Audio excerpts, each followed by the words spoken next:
All right, what is up, everybody? This is Keith Jameson. I go by Gator Guy 231 on Sorare, and the current team name of the team, Alex, is No Regrets FC, because night and season was over, so I had to move on.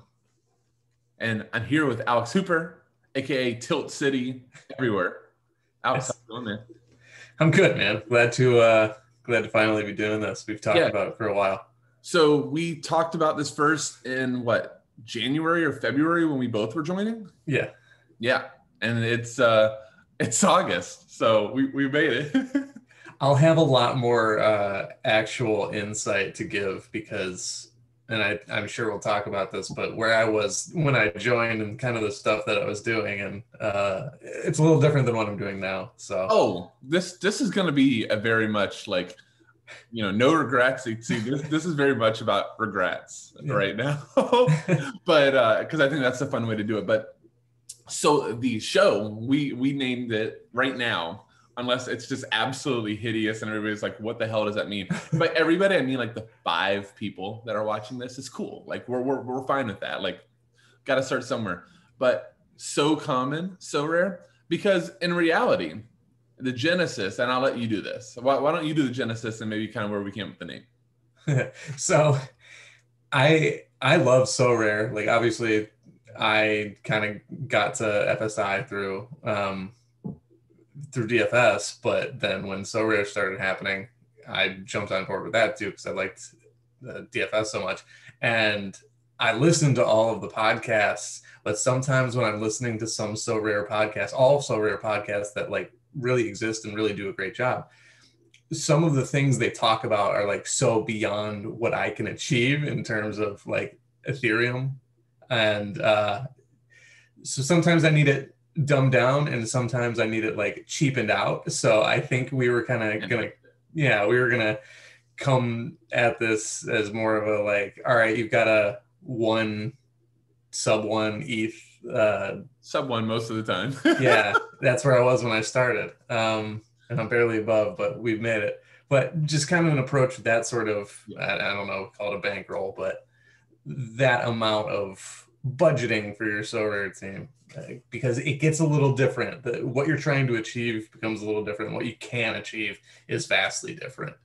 Oh, for sure. Like I've seen, and that's really the genesis of it, right? So episode 1's called Sorare for the Rest of Us. I wanted to like do like Festivus, old Seinfeld guy. So the Festivus for the rest of us, but I couldn't quite make that one work. Too many plays on words at once might be bad, but that's a reality. I've put less than 1.5 ETH in. So that was about, when I did it, about 3,000. And I was just like, I'm done. And that's a lot of money too, right? Like realistically, like for somebody new to go to the platform, it's like, okay, what am I have to do? Put $100? And it's like $100, you don't have starting players. Yeah. So, like you might have 2 non-starting players. Like you might not even be able to roll a lineup out there. Which we're not going to get into that today, but the whole uncommon, the 1,000 scarcity, that's going to be awesome for that. Yep. I'll have some takes on where I think that's going to be great for us that are holding rares and holding, for me, 2 super rares right now.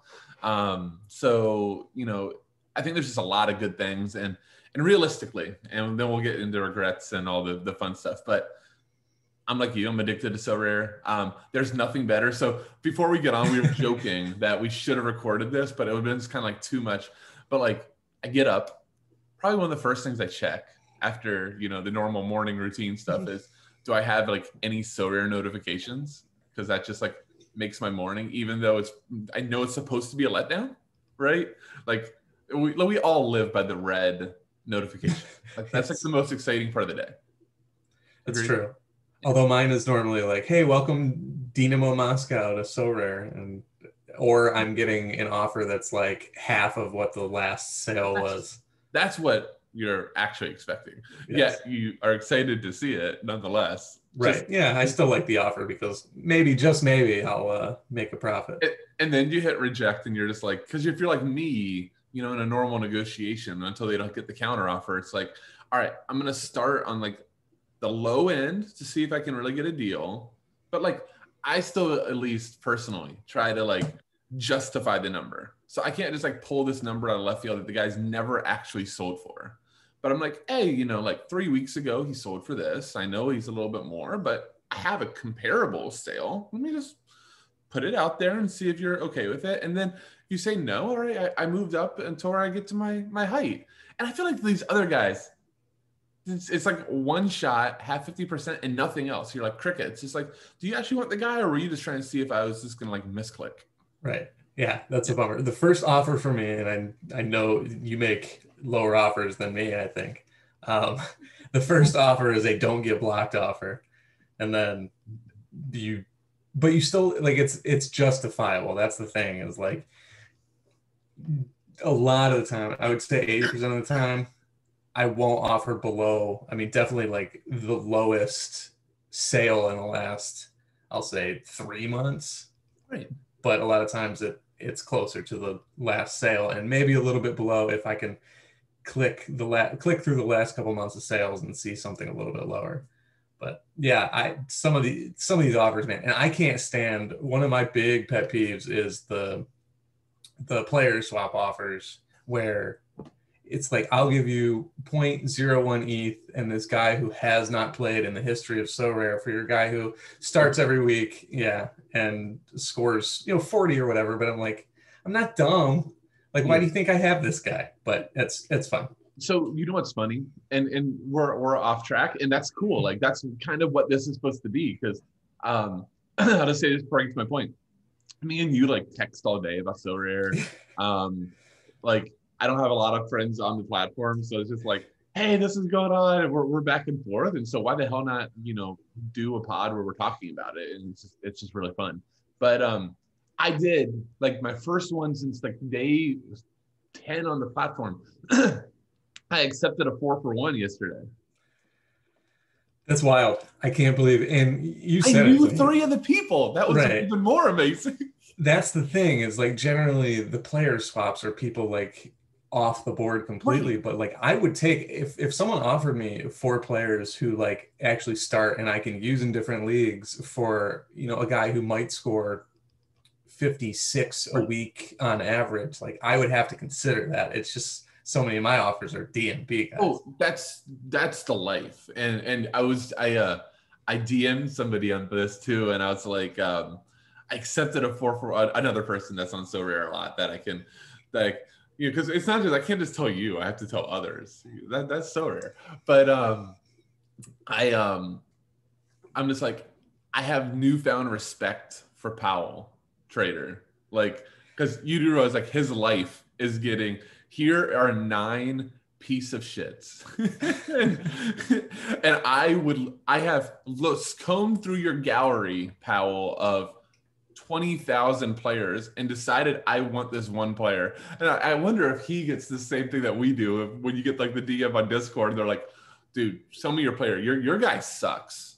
It's like, that's a great way to open a negotiation. Yeah, right. You found me and my player, and now you're proceeding to tell me why he's so bad. I'm like, I always have just found that that's like a fascinating human psyche experiment, that's how you start off a negotiation. Yeah, that's the key to when somebody wants somebody. Like, generally when I go into wanting a player, it's because they're bad. Like, great transparent argument. Fantastic. Or the other one, that excuse me, keep getting the coffee on the wrong pipe, but you actually like price your guy to sell. Like, I'm one of the people, when I post a guy, I'm actually trying to sell him. I always feel like 95% of Sorare users don't actually want to sell their card.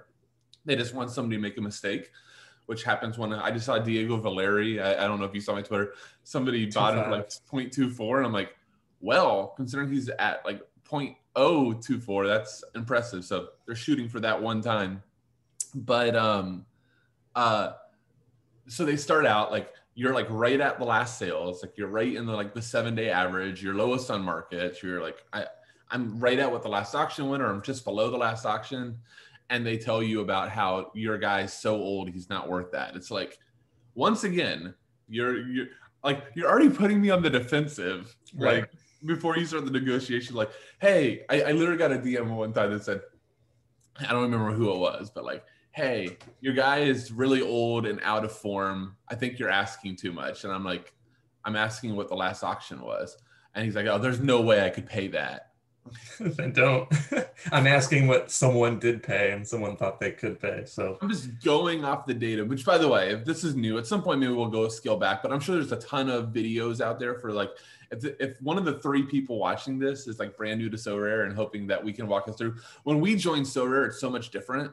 So like you actually have a chance to get good common cards, unlike us, who actually you have an Eloy room common. That's useful. It's my best card. It's literally my best card. So, all right, if you are one of the 3 people watching this and you're starting your Sorare journey today, you are going to open your account. You have to know. Use a referral link. We're gonna have a referral link here. And Alex and I will share when a reward comes, so both of us get a piece of the 0.001 player that they give us. But let's just say this before you do it, Alex. Sorry to interrupt, but use a link, and even if you hate our guts, use somebody else's link. It doesn't matter. Just use a link somewhere. I didn't. It sucks. But once you purchase 5 guys, you get 1 free rare for free. And the person that referred you gets 1 for free too. That's huge. That can be a lot of money. So all right, go ahead. You were my refer, and I got Joaquin Correa, and I sold him for 0.1 ETH, and that's like huge. That's like 1/12 of my team value at this point still. So and I think the guy that I got for you was like 0.04, which hell, if somebody can give you $300, right? Yeah. So the other thing is make sure don't choose your favorite team. When I ask you for a favorite team, don't choose your favorite team. Choose a good team. I chose Columbus, and I got Room's still good though. So that was the best possible scenario because I haven't had a goalie in Global D4 at all. I haven't had to use a rare goalie, even though I bought one, and I know we're going to get into regrets at some point, and that's my biggest regret because I just sunk a ton of money into it, and he immediately got benched. So I've been using an Eloy room common, and for the most part, he's getting me 35 to 40 on a weekly basis, even with the negative percentage for using a common in D4. So pick a good team. Pick PSG. I don't know if Liverpool will actually give you Liverpool guys because I've seen people with Allison commons, so I think see. So can I give you a weird strategy on that? So when I joined, you had to like build a team, and I did so bad. I was like building for. I thought on Sorare that you changed out. This is the other thing. Like do a little bit of research. I thought you changed out your team every week, which I kind of do, but so I just bought it. I remember sitting down and I looked at all the matchups, and I just started like getting the guys that were like on -800 favorites that week. It put me in terrible shape. So I have like Claudio Bravo as one of my goalkeepers, and then my other one is Chesney. So I guess it's good I have 2 starting D4 guys, but they're in champion. So like I would almost love to do like the first U23 goalkeeper that came up to my head is Gohatano, because I owned him at 1 point for a flip. And like I would almost want to like choose that FC Tokyo is my favorite team. And not because like I'm gonna suck in rookie league, but if I get that Gohatano and now I can play global U23 with a common goalkeeper, or I think Atano's like 22. I think there's some other goalkeepers out there that are 20, like David Ochoa. And he's out this weekend. I think that's a weird one, by the way, Alex, that like he made the Mexico. I don't know if you saw he chose Mexico. Did you see that? Yeah. Okay. So he chose Mexico. They still haven't, like, if you search Twitter for him, you still can't figure out an injury, but he's now going to miss his 2nd straight game. I don't know if it's like mental turmoil, but he's like 19 or 20. If you've got that David Ochoa common, you are like set in global U23 D4 where you can win some awesome cards for like 3 years. Yeah. And I have to go spend like 0.6 to get, well, Ochoa's like 0.8. Yeah. Jeez. Yeah. The value, if you can get a common keeper, you've already won. And like, again, especially like, common U23, because now you can use that guy in 2 leagues. You could use him in global, just global D4 to get the ETH, or you can go to U23. I think that's enormous. And you'll be able to use him in global D4 for, probably as long as you're on the platform. For a long time. Right, 8 to 10 years, if not longer. Eventually to the point where you're hopefully doing well enough that you don't need to use him, but he's still an option. Right. And it opens up so many avenues for you. Like if you only have so many keepers, and even if you grow your ETH and you're able to get other keepers, like you can still use them in their leagues and use this guy in global D4 and it won't hurt you. Like you can still churn out Ethereum in global D4. And guess what? That's the name of the game. All right. Yes. So it's about 7:20. This has been really fun. We got 10 more minutes. Let's go into regret season, Alex. How am I going to fill that? We're going to try our best, by the way, throughout, for those that are like watching and eventually go, this was an awful way to start out the day. I'll listen to these chumps a little bit more.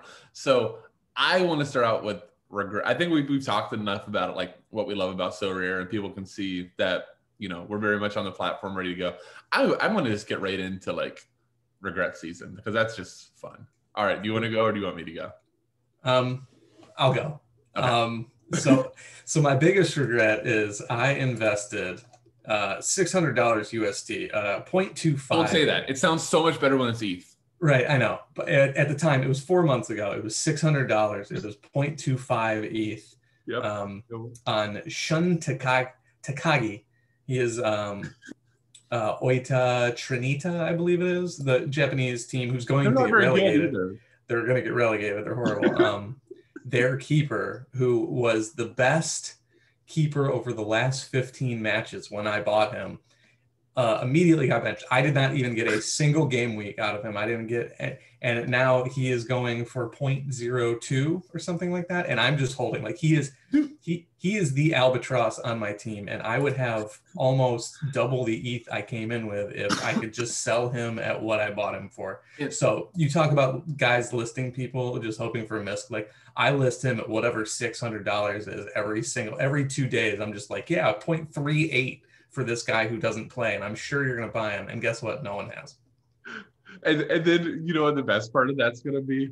I'm sorry. I hope we're at a core, though. We can just laugh at some of these mistakes. It's been 4 months. If I can't laugh now. The only thing you can do, especially once it's been 4 months. But the best part is going to be when you do get an offer for him that's like close to what you want. It's going to be like, oh, crap. What just happened? Is he starting? Right. Yeah, you freak out. I have another keeper, Julian Pollersbeck, who was one of the guys that I bought when I was just trying to get that's my second regret. I'll just go right into it. Because these are the only two that are really hanging over me still, is when I joined the platform, I was just buying people on auction to try to get my referral code. And I'm like, I'll just make it. Right. At the peak. Yeah. Right. That was the worst part. It was right during the boom. The prices were high.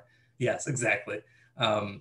So I bought a dude named Julian Pollersbeck. He's a backup for Lyon at 0.08, which isn't horrible. He was a backup then. He's still a backup. Has not played a match.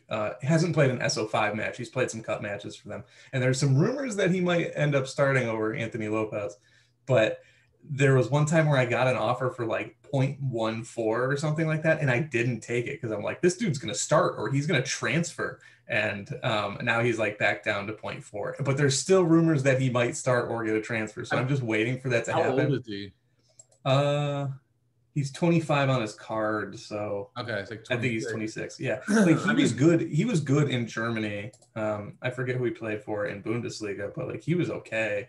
Not okay enough to get a starting job elsewhere. But yeah, I have a couple guys who I just bought because I was trying to get my referral code. The other one's my boy Konstantin Kuchev from really CSK. He's still sub 23, but right. He subs on every match. But I thought maybe he'd get some starts, but I mean, I'm just trying to sell him. I mean, the cool part with somebody with how do I say his name again? Kuchev? I want to call him Kucherov. Maybe he can channel his. Kuch. Maybe he can channel his. We're both in Tampa, so maybe he can like channel his internal Nikita Kucherov and be a superstar one day. But dude, it only takes for some of these U23s. It only takes like a start, and if he drops like 90, just and you'll be able to get out of that one. So yeah, I'm still waiting for it. I think, and I'll just say this for like a little bit like of analysis, and I'd love for you to analyze my regrets. But I think just buying. I bought one this morning. Me and you did on my little share screen. Buying Japanese and Korean league players is terrifying. there's just so little news. Now they can churn out some great scores, and you can win some awesome rewards in Champion Asia, and you can use those guys in global. But man, it's just beyond terrifying because the news cycle stinks. You have to go on to like Twitter and hit translate every moment, or have Google Translate up when you finally do find something. So it's tough. It's tough. Yeah.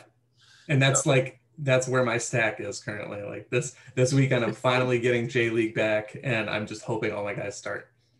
Yeah, I mean, I'm working on it's not the cheapest. You know, I've been fortunate that Brad Knight in season. I'm sure eventually we'll talk about that. That's definitely not in regret season. That is my that's feather like, in my cap. That's an A1 headliner though. Like for people who came into this and didn't have a ton of ETH, like what you did there was probably the best possible thing that you could do. And you got a little bit too.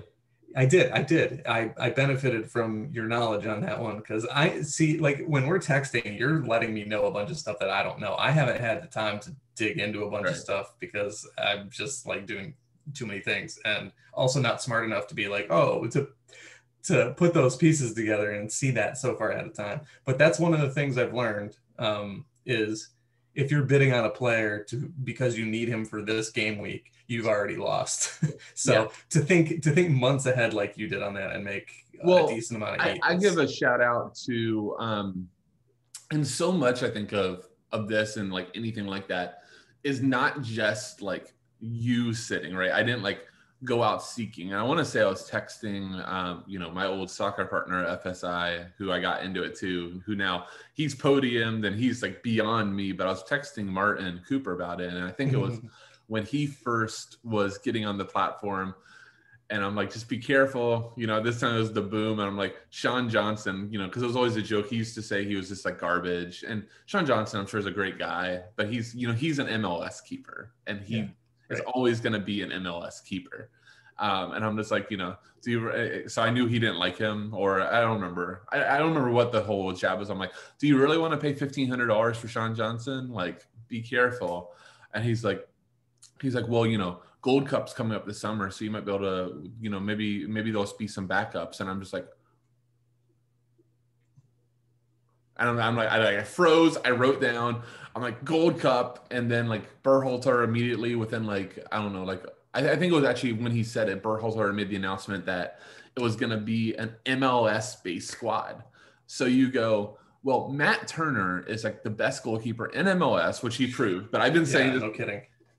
We have chat transcripts to FSI and our DFS channel of me saying that Matt Turner before the tournament is so much better than anybody of y'all know and should be the USA #1.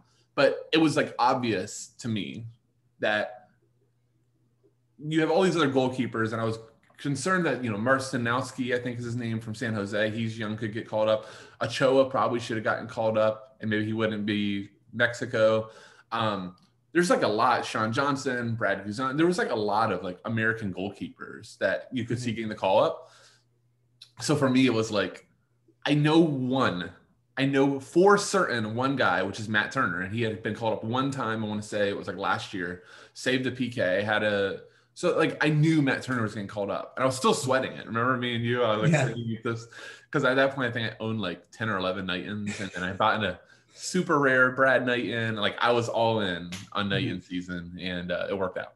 So that's not a regret, but yeah, I'll just say from like advice perspective, maybe we can always try to throw out a nugget is if you can get ahead of news on stuff, and you can get ahead, like especially for goalies are like one of the best buys in my opinion, not unfortunately yours, but if you can get ahead of a guy starting, I mean, like Zach McMahon, like I had a lot of backup goalkeepers I bought at one time, like Jeff Attinell I made a lot of money on when Steve Hart got injured. But that's the key, is once you see near the pipe peak of these guys, get off. Just take your profit and run. Don't try to squeeze out every last little bit. I still think you have the highest night in sale, by the way, ever. The highest night in rare sale.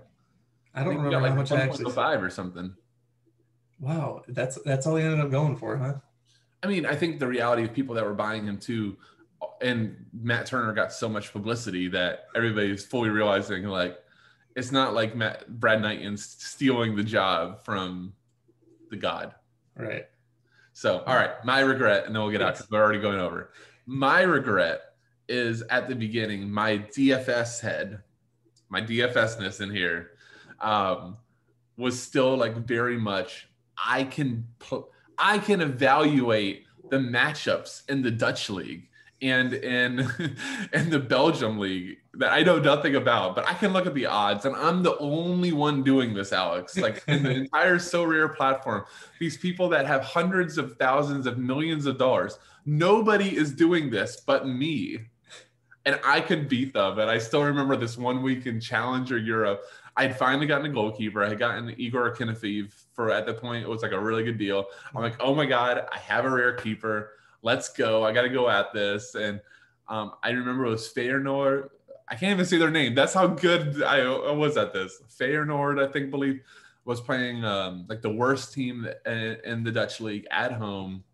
And I'm like, I look at my account and I got like 0.8 ETH at that point or something like that.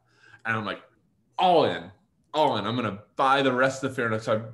And I don't even buy the good players. Like at that time, I believe, they had Steven Berghuis. Yeah. You know, he's awesome. Yeah, but he was like 0.9 himself. So I couldn't have him. So I'm going to go at the stack without the best player. So I buy a defender that's like 0.2. I buy Jens Tornstra for like this is all during the peak, 0.235. I'm trying to think of the other guy. I spend like 0.7 on this team. They get either like, I don't remember what happened. They scored one goal and it was a Berghuis PK. Tornstra gets either a red or a yellow. My other guy gets a yellow. I get like, not even, and this is before they changed the reward structure too. So it's only like 5% are getting, or 1% are getting cards anyways. I get like, I don't even know if I got over the Mendoza line. Like I was so far back. And then all of a sudden I go to try to sell them. And like everybody's like half the price of what I paid. Right. And so then I'm holding on. And here comes to a second regret. ETH goes way up to 4,000. Yeah. And I texted you. I probably texted you some good advice, and I probably texted you some god-awful advice. And here's my god-awful advice is, if you can get any ETH right now, if ETH goes to like 10,000, we are so screwed. That was my mindset. So I'm just like, and it was like in the euros were ending. So euros prices were already going down. ETH went up, which pushes the ETH prices down again. And I'm becoming a seller. Dude, I lost. I probably, in the span of trying to like win 1 week to panicking over ETH, I would probably say I lost almost an ETH. 1 ETH on that, which I thank you, Brad Knighton. Thank you for salvaging my Sorare journey. That's the big thing, is finding a way out of those holes. If there's any piece of advice that I've learned that's benefited me, like I've learned plenty of things about the platform, but one of the things that really struck me, because I was just buying. I was like, I need this guy for this game week, yada, yada, yada. Yep. With Ethereum and crypto and stocks, you want to buy the dip. But in Sorare, if there's a dip in Ethereum, like that's probably the time to sell. It's not a one-to-one correlation with the prices on Sorare and Ethereum, because it takes a little while for the market to catch up. When Ethereum goes up, people want to match the value of their cards and the prices will drop. But sometimes there's a lag. Yeah. Right. Sometimes there's a lag though. So like when it started going up last week, the prices kind of stayed the same, but now they've caught up. So if you buy when it's low, don't try to sell when Ethereum has gone up, because you're going to lose Ethereum and you basically forfeited a lot of your profit. Again, it's not a one-to-one correlation, and like that's not always the case. Like if you can get the same amount of ETH that you bought for when ETH is higher, selling makes so much more sense, because you're pocketing more and you can probably flip that for a card who has dropped in price because of the increase. It's a weird economical thing that like I didn't know anything about stocks or crypto when I got into it. So like I've had to learn that too, as well as like some of the stuff on the platform. But definitely if you want to sell your team and Ethereum, if you look on Coinbase and there's a big red next to Ethereum, like you're probably better off, especially than when it goes up. Yeah, for sure. I mean, people are very much driven by US dollar or pound, because it's not a very US based platform. It's very Right. French, Euro, Britain, pound, all those other countries. So it's really interesting. And then I'll just say this too. If you and this is the first episode of hopefully many, but people are very driven by form. If you ever want to see, like, get the Sorare bot notifications to your phone, as long as you're okay getting blown up all throughout the day. I'm an addicted, so I want to see it. I feel like for me, the more I know about like what players are going for, the better suited I am to attack the game. But there's nothing more funny than watching a guy blow up in a game, like 2 goals, and you just start getting all these notifications, sale, sale, sale, sale, sale, sale, sale. And you're just like, what happened? Oh, he scored 2 goals and now everybody needs him. Right. Yeah, that's not the time to buy, speaking of which. It's a great time to sell though, especially if that guy's not like a huge part of your team, or let's say he was a reward and he's like sitting back there and like, he's on your training teams. Like, that's the time to get out on him. If you're not using, is when he's up. I'll say this, we're gonna go over, but other regret, Alex, is, I think I'm finally now, and I actually had a DM from a DFS guy about this, asking me to loan a card, which I would have been happy to do, but I was using the guy, and his exact response back to me was like, "Oh, you actually play? I thought you just like flipped cards." And I'm like, I deserve that, because I spent the first months on the platform, minus that 1 week. That was just my regret. Minus that 1 week, the rest of the time I'm just sitting there and I'm flipping. It was a good time to flip and build up some ETH, but I would like sell guys that I probably should have been playing and that I could still be playing 7 months later. And that would be my other regret, is I've had some really, really, really, Alex, really good players pass through my gallery that I would love to have back now that I'm taking the game more seriously. Yeah.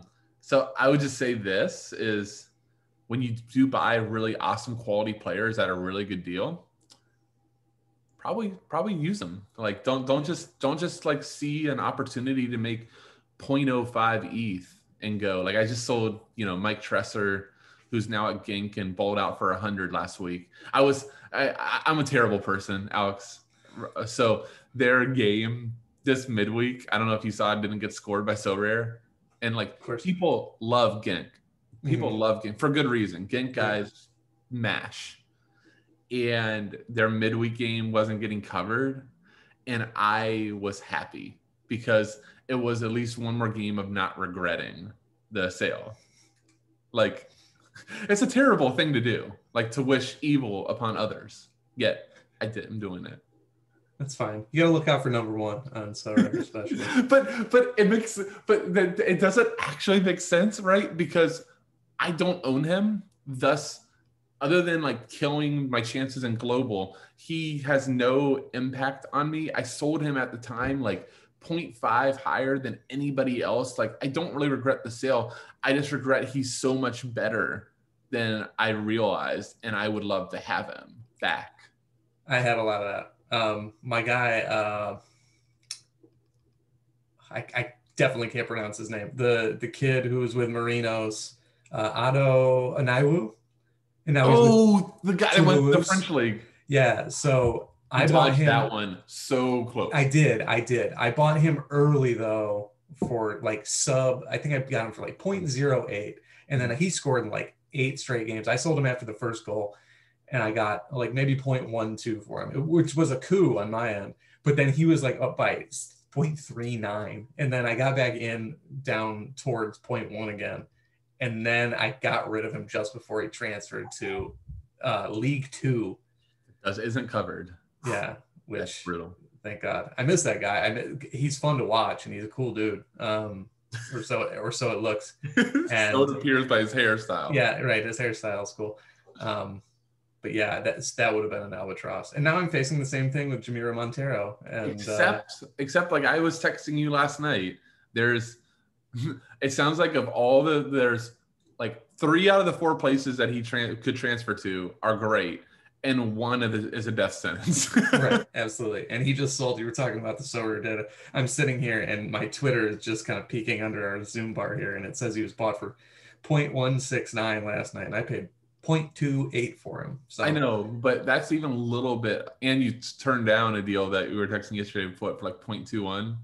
Something like that, yeah. Yeah, so 208. It's hard. It's hard though to like accept it. I mean, here's the thing: if he goes to like the two, so I'll just tell you. I mean, whatever. We're gonna stay on the talk, so we might as well hit record. Time barrier is destroyed. Sorry, but this is just like real talk of like how me and you talk. So I saw on him that Feyenoord. I can't say that team name. Feyenoord, I believe. Feyenoord. Feyenoord. I can't say it. I'm not meant to be Dutch. It doesn't. So I have a family friend who's actually a Feyenoord fan. Like he is like first generation Dutch. And every time I was talking to him about like Johan Cruyff and Steven Bergwijn, and like I would say a name and he would like say it back in Dutch. And I was like, nope, I'm not anywhere close to that. So Feyenoord is the best I can do. Okay, well, at least regardless. But Feyenoord, the new coach, I guess, was Montero's like League Two in France coach, and supposedly like he really likes him. So that makes a lot of sense of why he'd be rumored there, and maybe that could work. And then the other one that would be really good for. So I think Feyenoord works. Anderlecht is after him. That's a good Belgium league team. You would do really well in Belgium, where I think you would get really close back to your value. And then the other one, which would be the nuts for you though, is Vancouver is the MLS team, because there's a different visa transition thing. So his family would be able to come. Like the whole thing is like family related. I was gonna ask like how that affected his visa situation. I didn't realize it was Vancouver. Yeah, so I guess that makes a lot more sense. I guess I was like reading through like some of the reporters, but that there would not be an issue, and he could be like reunited with his family. So, but that would be amazing for you, because he would like go into like A plus role with Vancouver. Right. And yeah, it's not like the best MLS team, but I think his value would just get right back up there. So hold, and then if you see the Brazil team, panic. Yeah. If he goes to Brazil, I'll probably just but guess what? You still just have to hold. I think that's a lot. I guess if we're just talking about like experiences and regrets, another regret is just I thought I needed to get off these Europe guys before the season ended. So I got off most of my Europe guys like 4 weeks for the season ending in my head, thinking that was the perfect time. Yeah, ETH going up at that time was terrible, but it's just like stocks, right? You sell when you think it's the high, and this is what we used to say. That's like my former business I was in before doing sports and real estate. But you always used to tell people, you think you're selling at the high, but you end up selling short of the high. And then when it's time to get back in, you never buy at the bottom. You always think the bottom's going to push more. So you end up buying like 25 or 30% of the bottom, or hell, a lot of people never buy again because you get like buyer shock and you never buy in. And that's been I'm now buying euro now, probably like the worst time ever. Whatever. Yeah. That's fine. Well, as Blender says about DFS, is DFS going away tomorrow? That was kind of my approach with Sorare, where Sorare could go away tomorrow depending on what some countries do with cryptocurrency. But when I had some of my first couple guys were euros, like Bruno Guimaraes. Yes. I don't know if I've got that right, but Correa, stuff like that. And I was like, I got 3-4 months off with these dudes. I got to get rid of them. But some of the guys I'm sitting on, like Kuchev and Pollar's back, like when it came back, I was like, maybe they start and maybe I make some money, which hasn't happened yet. But my one reward so far, Bart Van Hintem from Groningen, they're back in like a week or two, maybe this weekend. So I can't wait to see if he starts. So it's worth holding. I almost bought him last year. He was like ranking and scoring really well for a while. Like he was on set pieces for them too. And then I don't know, he got like benched for a bit. So hopefully he's back. Yeah. I think he's their captain. So I would assume that he should get back. All right. We went over in time. I'm gonna cut us here. This is fun though. I'm really looking forward to this. doing another one next week. We'll try to figure out a topic that we can say this is about, and then be a little more structured. No. Structure. Come on. Structure. I double self-employed person here. I do not do well with structure. But yeah, it's fun. I mean, look, if nothing else, we're going to be talking Sorare. You can find us both on Twitter. Let me say mine and Alex. So you can find me at GatorGuy231 on Twitter. If you enjoyed the show, let us know. And also with comments. But if there's anything you want us to talk about, as common folk with Sorare. You notice, I'll just another outro. I'm bad at outros. But there was no talk of Mbappe. There was no talk of oh man, there's a unique I want to buy. There's no talk of we're talking about buying Jens Tornstra, which you probably didn't know as a mistake, about, buying, I can't even remember the name of your goalie. This is the realm we as lower budget players are in. These names that, 0.3 is heart attack for value. So Montero. Yeah. So, if you have more questions about lower budget strategies, things like that, we'd love to attack it. So make sure to leave those in the comments or find us on Twitter. Alex, why don't you give a shout out to your Twitter? At Lex Hooper. The @ sign is the A in my name. My name is right here, or probably on your screen. Never realized that. Right here. That was almost people don't.